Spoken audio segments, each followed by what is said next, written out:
The envelope arrived on a quiet Tuesday afternoon. Adrian almost ignored it. He rarely received personal mail anymore. Most of his correspondence came through assistants, lawyers, or business partners. But something about the familiar handwriting on the front made him pause. He picked it up and stared at it. The address was written in the same careful script his mother used when he was a child. For a moment, the years seemed to disappear, and he was back in the small kitchen of their old house, watching her write birthday cards at the table. His chest tightened. He slowly opened the envelope. Inside was a thick, cream-colored card with gold lettering. Daniel Cole and Sophia Grant. Engagement celebration. Adrian read the words again. And again. Daniel. His older brother. The one who had stood silently beside their father 6 years ago when Adrian was told to leave the house. The one who didn't stop it. The one who didn't call afterward. At the bottom of the invitation, in smaller letters, it read, "Family attendance is expected." Adrian let out a quiet, bitter laugh. Expected, he murmured. 6 years ago, he wasn't expected. He wasn't wanted. Back then, he had nothing. No job, no savings, no clear future. Just a stubborn dream and a bruised sense of pride. He still remembered standing outside their front door with a small backpack, the evening air cold against his face. "You'll never make it on your own," his father had said. Daniel hadn't defended him. He just stood there, arms crossed, shaking his head like Adrian was some kind of disappointment he didn't want to claim. That was the last time Adrian saw them. Now, everything was different. He wasn't the same lost young man anymore. He was the founder and owner of a rapidly growing tech company, with offices in 3 cities and investors constantly calling him. His days were filled with meetings, negotiations, and decisions worth millions. And yet, as he held the invitation, none of that success seemed to matter. The memories still stung. He walked over to the large window of his penthouse apartment. The city stretched out below him, glowing with lights. It was a view he had earned through years of sleepless nights and relentless work. "They still think I'm the same failure," he whispered. He placed the invitation on the glass table and stared at it. Part of him wanted to throw it away, to pretend it never arrived. After all, they had made it clear he wasn't part of the family anymore. But another part of him, the stubborn part that had driven him through years of struggle, felt something different. This wasn't just an invitation. It was a chance. Not for revenge. Not for arguments. But for closure. For proof that he had become more than they ever believed he could. Adrian picked up his phone and opened his travel app. Within seconds, he booked a first-class flight back to his hometown. As the confirmation email appeared on the screen, he allowed himself a small, confident smile. "They expected me to fail," he said softly. "Let's see what they expect now." The engagement party was held at one of the most luxurious hotels in the city. The ballroom sparkled with crystal chandeliers, soft golden lights, and elegant decorations. Waiters moved gracefully between the guests, carrying trays of champagne and expensive appetizers. Adrian stood outside the entrance for a moment, adjusting the sleeve of his dark suit. It was simple, perfectly tailored, and understated. Nothing flashy, nothing that would reveal how successful he had become. He didn't come to impress them with money. He came to see how they would treat him. Taking a slow breath, he stepped inside. The soft hum of conversations filled the room. Guests in designer outfits laughed and chatted in small groups. At the center of it all stood his brother Daniel, dressed in a sharp tuxedo, with his fiancée Sophia beside him. They looked like the perfect couple from a magazine. For a moment, Adrian just watched from a distance. 6 years had changed Daniel. He looked more confident, more polished. But there was still something familiar about the way he carried himself, the same pride, the same sense of superiority. Adrian walked further into the room, keeping his posture relaxed. That's when he heard a familiar voice. Well, if it isn't the runaway failure." Adrian turned to see his cousin Mark approaching with a smirk on his face. Mark hadn't changed much either, same arrogant grin, same loud voice that demanded attention. "I was wondering if you'd have the nerve to show up," Mark continued. "Or are you here because you heard there's free food?" A couple of nearby relatives chuckled. Adrian remained calm. Good to see you too, Mark. Before Mark could respond, Daniel noticed the commotion and walked over with a glass of champagne in his hand. For a split second, surprise flashed across his face. Then it disappeared, replaced by a faint smirk. You actually came, Daniel said. I thought you'd be too embarrassed to show your face here. Adrian met his eyes. It's your engagement. I came to congratulate you. Daniel let out a short laugh. Well, thanks. Some of us actually made something of ourselves. The words were casual, but the meaning behind them was sharp. Sophia stepped closer, curious. Daniel, who is this? Daniel hesitated for a moment. This is my younger brother, Adrian. She smiled politely. Oh, I've heard about you. Adrian raised an eyebrow. Have you? Daniel chuckled. Yeah. I told her you've had a rough few years. Adrian didn't correct him. He simply nodded. Something like that. Sophia gave him a sympathetic smile, the kind people give when they think they're talking to someone who failed in life. Well, she said gently, I hope things get better for you. Adrian returned a polite smile. They already have. Daniel didn't notice the quiet confidence in his voice. He was too busy turning back to the crowd, greeting other guests, and soaking in the attention. Adrian picked up a glass of water from a passing tray and looked around the room. The whispers had already started. The black sheep is back. I thought he disappeared. Does he even have a job? Adrian took a slow sip of water, his expression calm. They had no idea who he was now. And soon enough, they would find out. Adrian moved quietly through the ballroom, blending into the background like a shadow from the past. The soft music, the clinking glasses, and the laughter around him felt distant, almost unreal. Every corner of the room held a familiar face. An aunt who once called him useless. An uncle who said he'd never succeed. Cousins who used to laugh whenever he talked about his dreams. They all looked at him the same way now, with quiet judgment and barely hidden curiosity. As he passed by a small group of relatives, he heard his name. Is that really Adrian? His aunt whispered, not bothering to lower her voice enough. Yes, another voice replied. He still looks broke. A third person chuckled. Probably came here hoping someone would offer him a job. Adrian kept walking, his face calm. 6 years ago, those words would have crushed him. He would have felt embarrassed, angry, or ashamed. Now, he felt nothing. Success had given him something more valuable than money. It had given him distance from their opinions. Still, the memories lingered. He remembered the day he left home. The heavy silence in the living room. His father's cold expression. Daniel standing by the door, arms crossed, saying nothing. You're wasting your life chasing stupid ideas, his father had said. If you walk out that door, don't come back. Adrian had looked at Daniel, hoping for support. For a single word. A small gesture. But Daniel only shook his head. You're on your own, Adrian. That moment had hurt more than anything else. The memory faded as someone approached him. You're Adrian, right? He turned to see Sophia standing beside him. Up close, she looked elegant and composed, her engagement ring sparkling under the chandelier lights. Yes, he said. Nice to meet you. She smiled politely. Daniel's told me about you. Adrian raised an eyebrow. Has he? She nodded. He said you've had a tough time these past few years. But it's good that you came tonight. Family is important. There was no cruelty in her voice, just a gentle pity that felt almost worse. Adrian simply said, life has its ups and downs. She studied him for a moment, as if trying to figure him out. So, what are you doing these days? He paused. I work in tech. Her eyes lit up slightly. Oh, that's nice. Entry level. Adrian almost smiled. Something like that.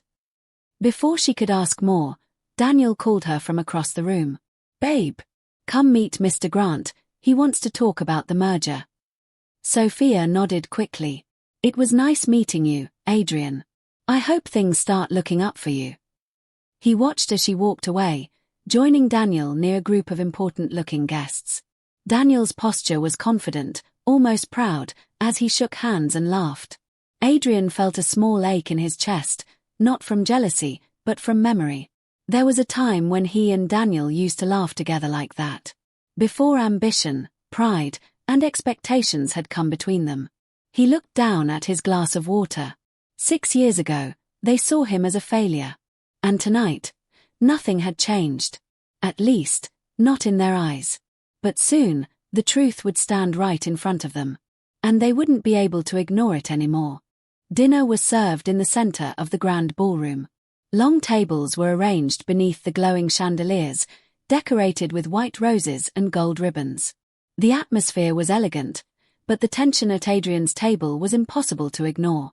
He found himself seated with several relatives, people who had spent most of his childhood reminding him that he would never amount to anything. Mark sat across from him, already halfway through his second glass of wine. "So, Adrian," he said loudly, leaning back in his chair, "where have you been hiding all these years?" Adrian calmly cut a piece of his food. "Working." Mark smirked. "Working? That's a surprise." A few cousins chuckled. Daniel, sitting at the head of the table beside Sophia, joined in. "Come on, Adrian. Be honest. What do you actually do?" Adrian looked up. "I run a company." For a second, the table was quiet. Then Mark burst into laughter. "You run a company? What is it, a lemonade stand?" More laughter followed. One of the aunts leaned closer, whispering just loud enough to be heard. "Probably sells phone cases online." Daniel took a sip of champagne, shaking his head with a smile. "You always did have big dreams, little brother. But dreams don't pay the bills." Adrian remained calm. "Some of them do." Mark grinned. "All right, Mr. Businessman. What's the name of this company?" Adrian met his eyes. "You'll hear about it soon enough." The confidence in his voice made Mark's smile falter for a moment, but he quickly recovered. "Listen to him," Mark said, raising his glass. "Let's make a toast to Daniel and Sophia, the successful couple of the night, and to Adrian, who reminds us what happens when you don't listen to your family." Laughter erupted around the table. Daniel smirked but didn't stop it. "Well, at least he showed up. That takes some courage." Adrian took a slow sip of water. His expression didn't change, but inside, he felt the familiar sting of old wounds. Not because of what they were saying, but because of how easily they said it. As if he were still the same boy they had dismissed years ago. Sophia looked slightly uncomfortable. "Maybe we should change the subject," she said softly. But Mark wasn't done. No. I'm curious. Adrian, where are you living these days? Still renting some tiny apartment?"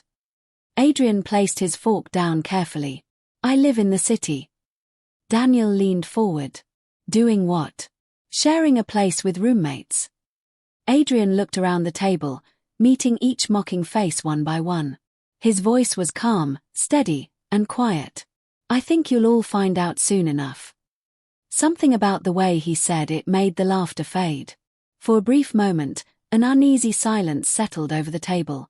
But Daniel brushed it off with a shrug. "Sure, little brother. We'll be waiting." Adrian leaned back in his chair, completely at ease. Because he knew something they didn't. And before the night was over, the entire room would know it too. The dinner plates were cleared, and soft music filled the ballroom again. Guests mingled, laughter echoing between the marble pillars and golden decorations. Waiters moved gracefully through the crowd, offering desserts and fresh drinks. Adrian stood near one of the tall windows, looking out at the city lights. The cool glow from outside reflected faintly on the glass, and for a moment, he felt removed from the noise behind him. He could still hear the laughter from the dinner table. The jokes. The mockery. The same old voices, saying the same old things. 6 years, and they still saw him as nothing. But the night wasn't over yet. Across the room, Daniel stood with Sophia and her parents. They were talking with a group of important-looking guests, all dressed in expensive suits. Adrian recognized the logo on one man's lapel.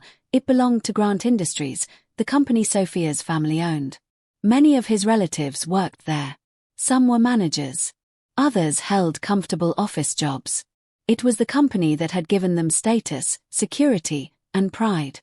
And now, it belonged to him. A soft tap on the microphone echoed through the room. "Ladies and gentlemen, may I have your attention, please?" The conversation slowly faded as people turned toward the stage. A tall man in an elegant suit stood at the microphone. It was Mr. Grant, Sophia's father.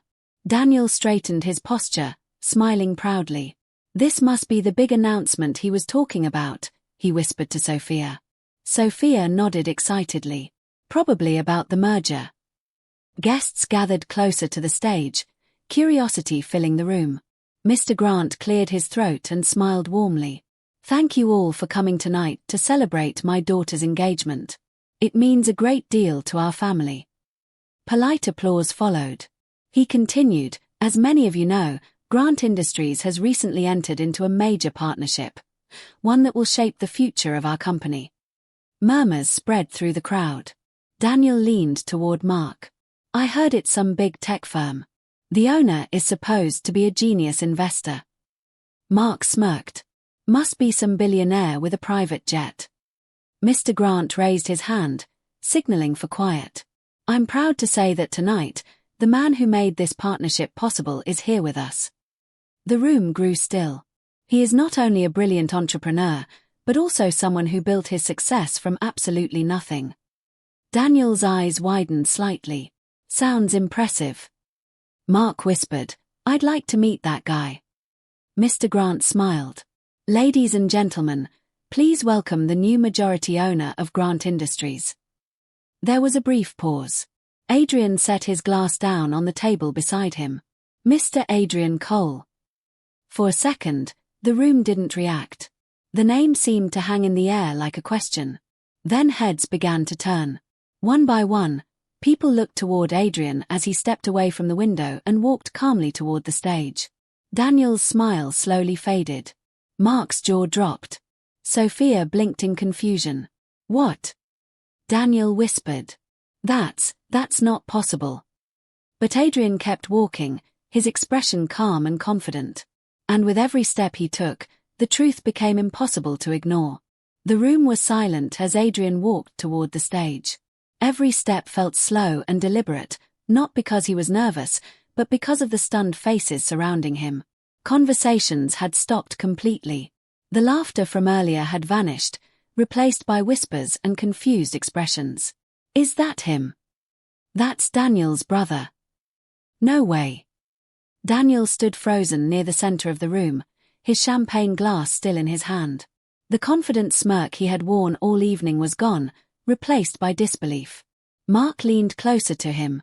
"This has to be a mistake," he whispered. "Right."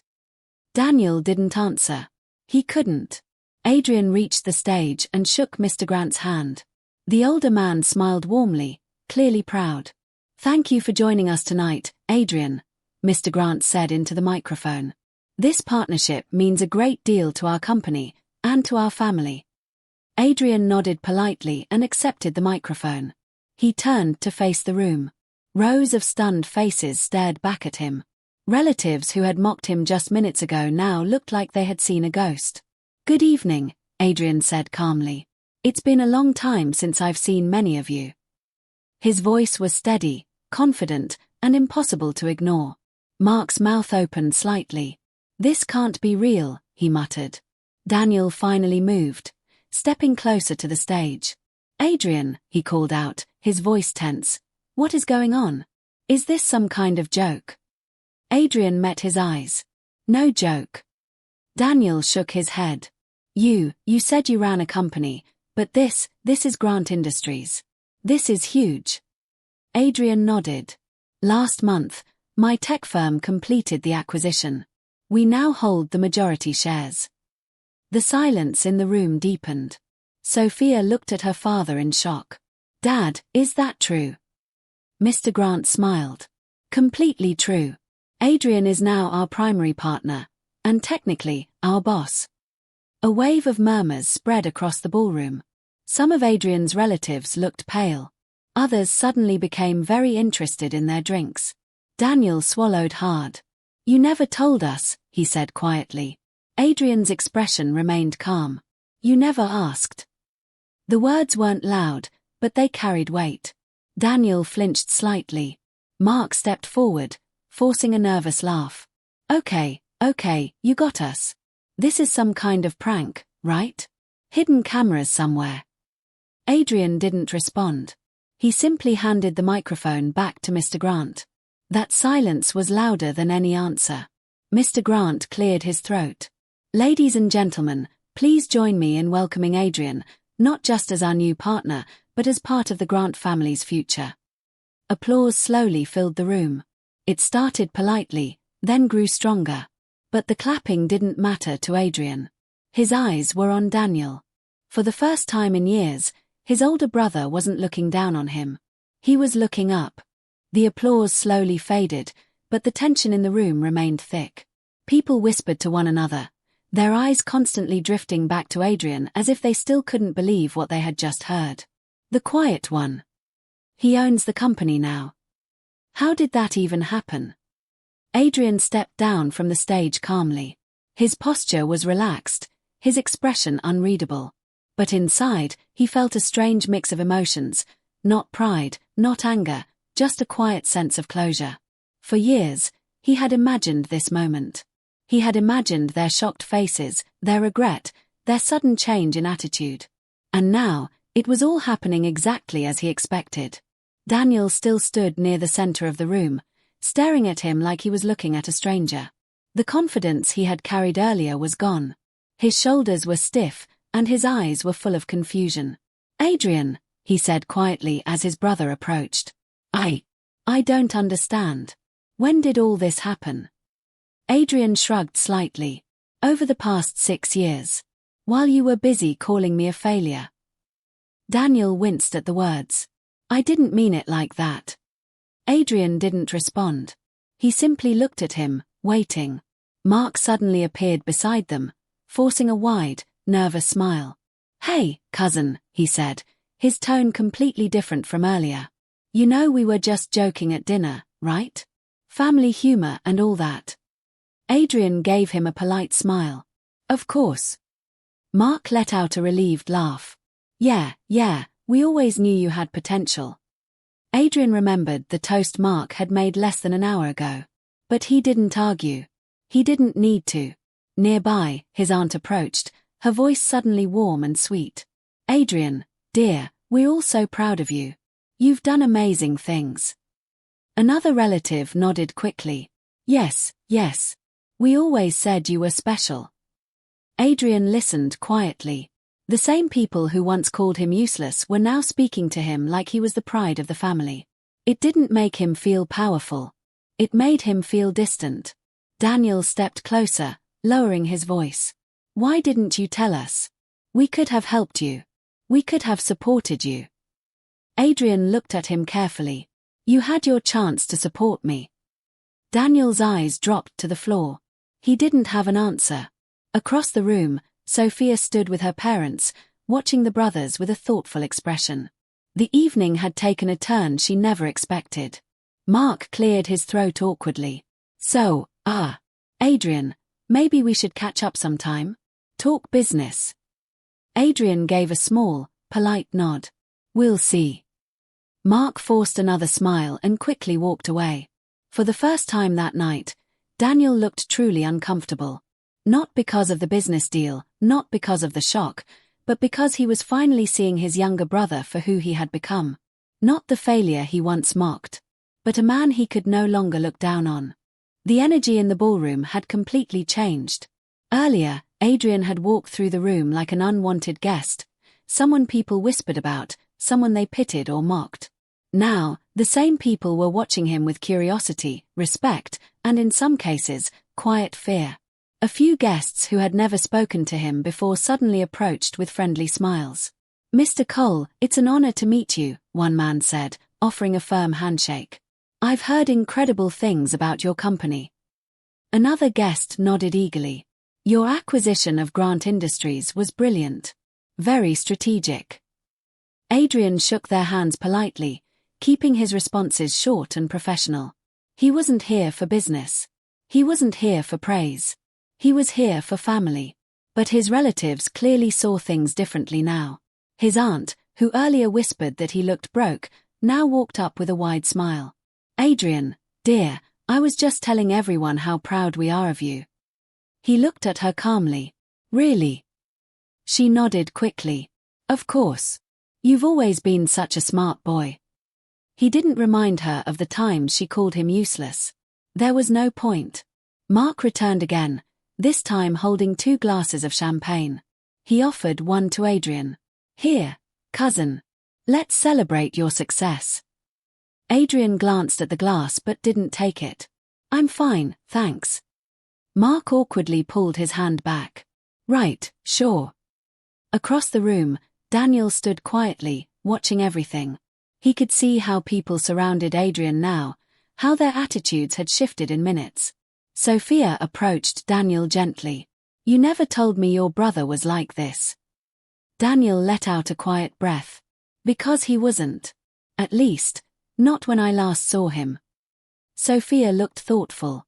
"He seems different. Stronger." Daniel nodded slowly.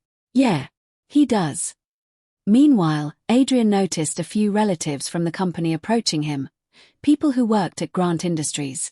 One of them, his uncle Robert, looked especially nervous. "Adrian," he said, adjusting his tie, "I just wanted to say congratulations. And, I hope you know I've always been loyal to the company." Adrian gave a polite smile. "I'm sure you have." Robert nodded quickly. "Yes, of course.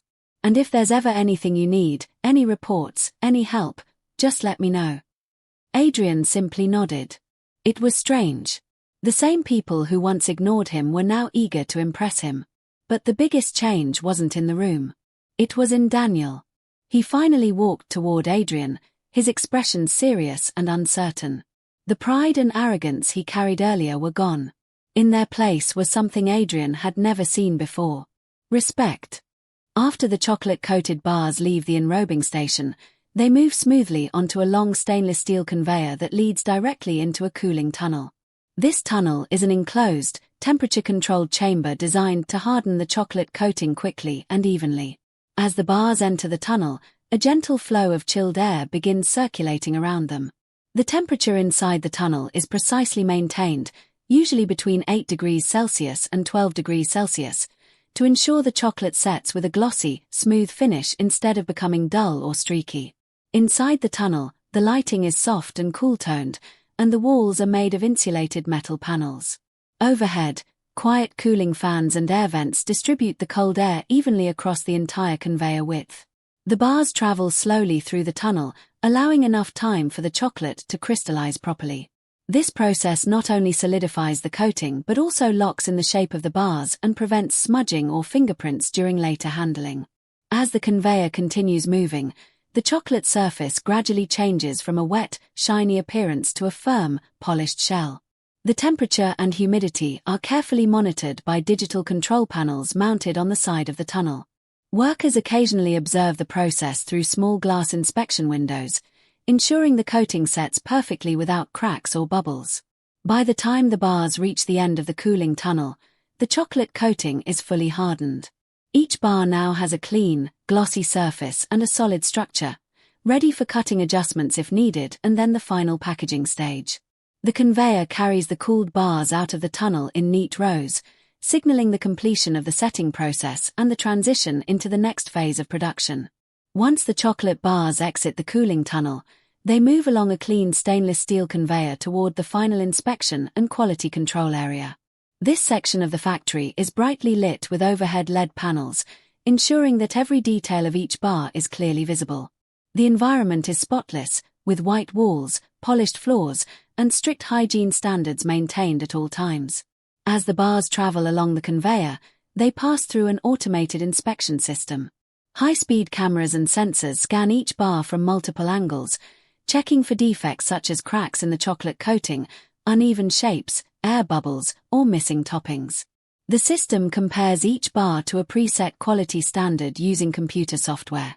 If any bar fails to meet the criteria, A small mechanical arm or air jet gently pushes it off the main conveyor into a separate bin for reprocessing or disposal.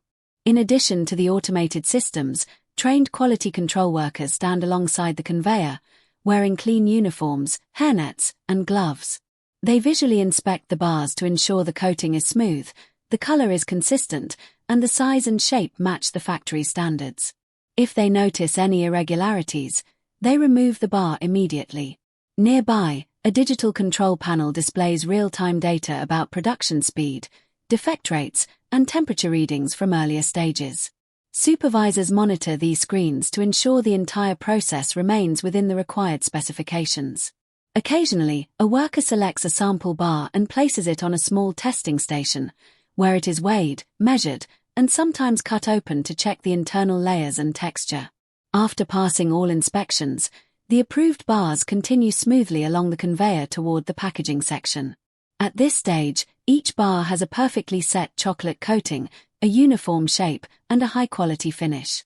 The final inspection ensures that only the best products move forward, maintaining the factory's quality standards before the bars are wrapped and prepared for shipping.